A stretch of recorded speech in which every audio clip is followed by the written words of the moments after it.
there for a second, so I'm sorry. I was trying to get here as quick as I could.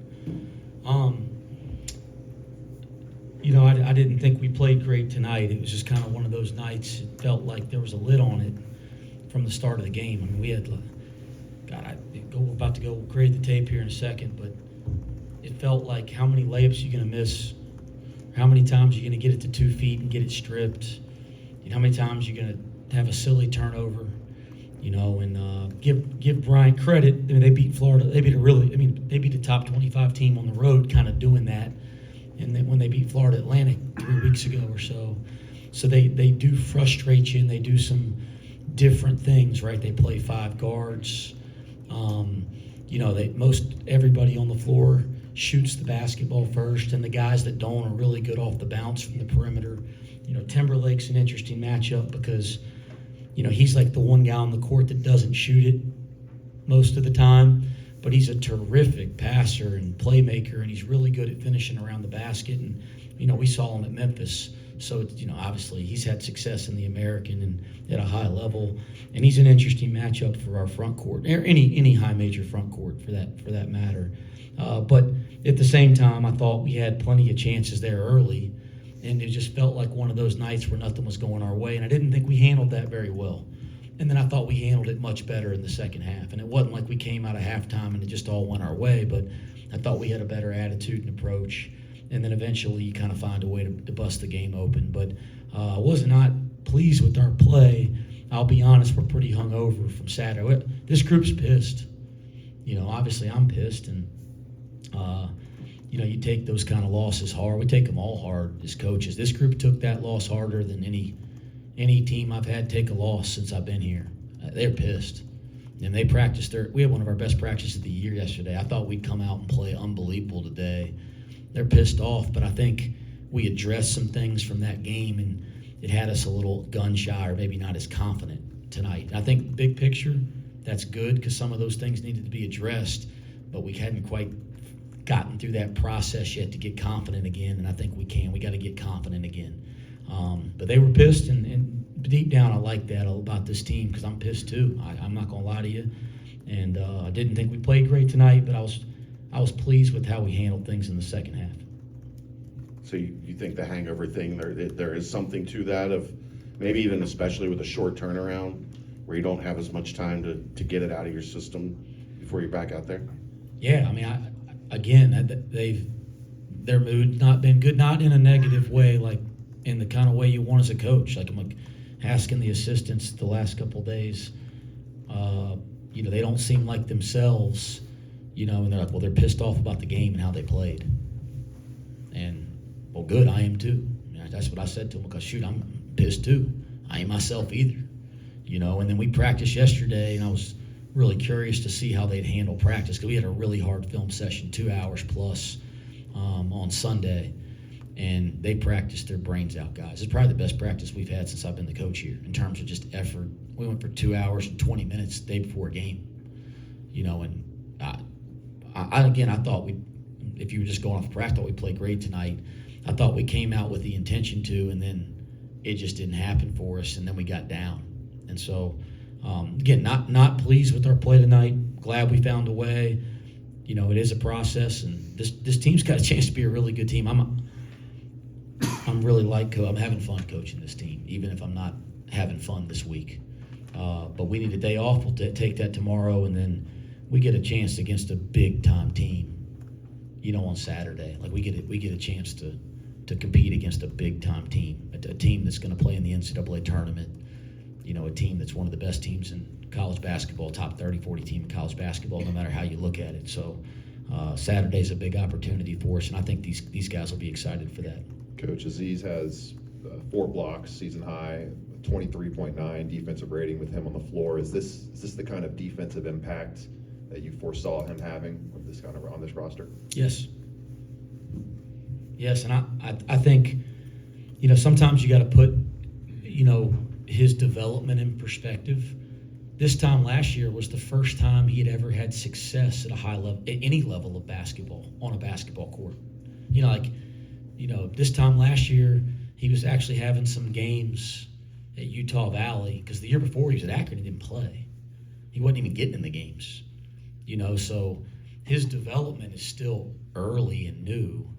And one of the things that I don't think he's ever been asked to do is guard anything but a center, right? So he's gotten pretty good at guarding the center, but now we're asking him to get out on the floor in a game like tonight and guard perimeter-oriented players. I mean, Timberlake played the 3 at Memphis, guys, and so he's got all the ability to do that, but he's learning it for the first time. Like, that's pretty fun as a coach to see a guy develop in front of you. Like in the Howard game, he was lost trying to do that. Tonight, he finally had some really good moments there in the second half, and that's what's neat when you're working with young people. Is like you can see them improving right in front of your eyes over a really short period of time. And we're seeing that with some of our young players, and I do think of Aziz in the basketball terms as a young player. But yeah, I still think he can play significantly better. And you look down, he's got 17 rebounds. So yeah, that he's having an impact, and he's a big time player. CJ said your message at the halftime was just to respond to the chaotic nature of the game. What does it say that they're able to respond in practice this week, and then have that rough first half, and then when called upon, they can do the same thing today? Yeah, I spent halftime just talking about team. And he's right. We talk about responding every day. It's one of the 4 things I have on my wrist right here is how we respond. And then the part of that was we had to start thinking about our team. Like we have a lot of talent in that locker room and a lot of guys that are about the right stuff. But every night's not going to be everybody's night. And you could see the frustration with certain guys and how they were playing or how the game was going. And it wasn't the most fun game to coach because I didn't think we played great. It probably wasn't the most fun game for our fans to watch.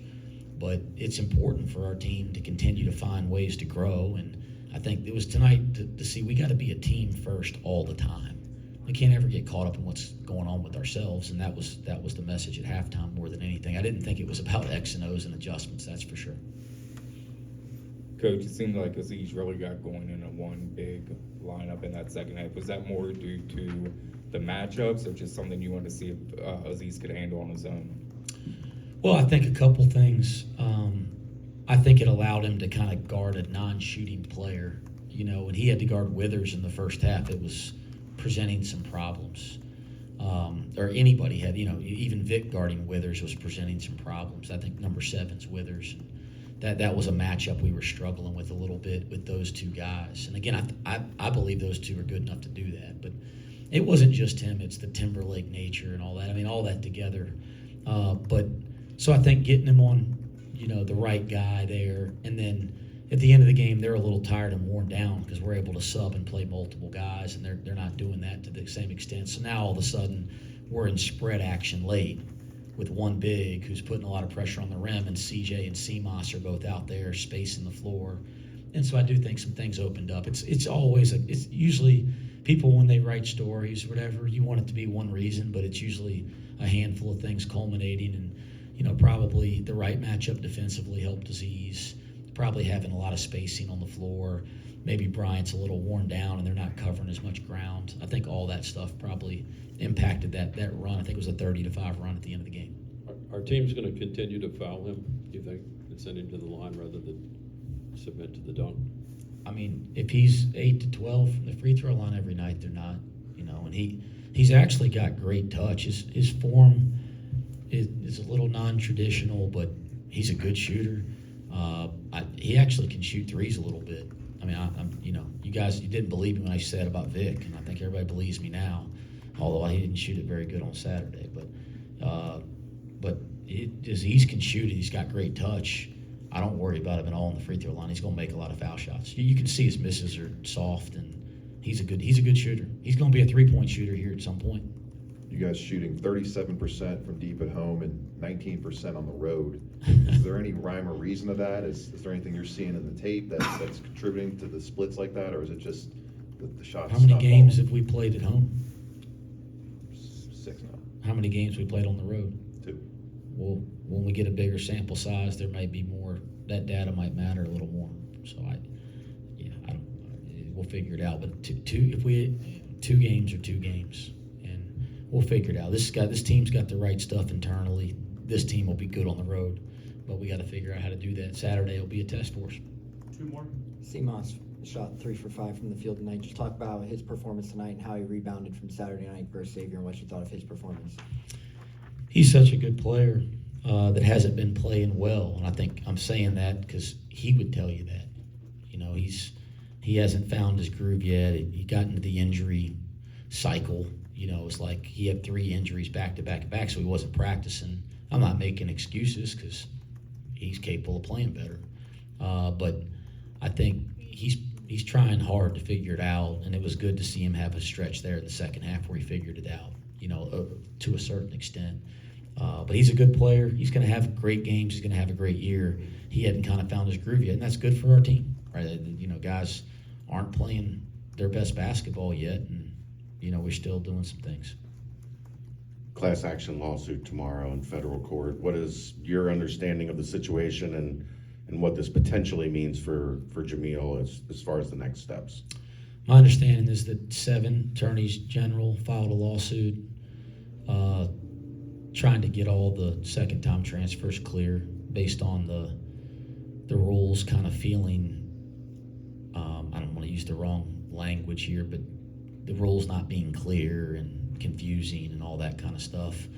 I hate that it has to come to all this kind of, you know, who wants it to get to this point? You know, I don't like that. My perspective is this, guys. Jameel Reynolds is sitting over there, and he, like I've said this all year, and he doesn't understand why he's not playing. And he's a really good player and a really good kid, and he hadn't done anything wrong.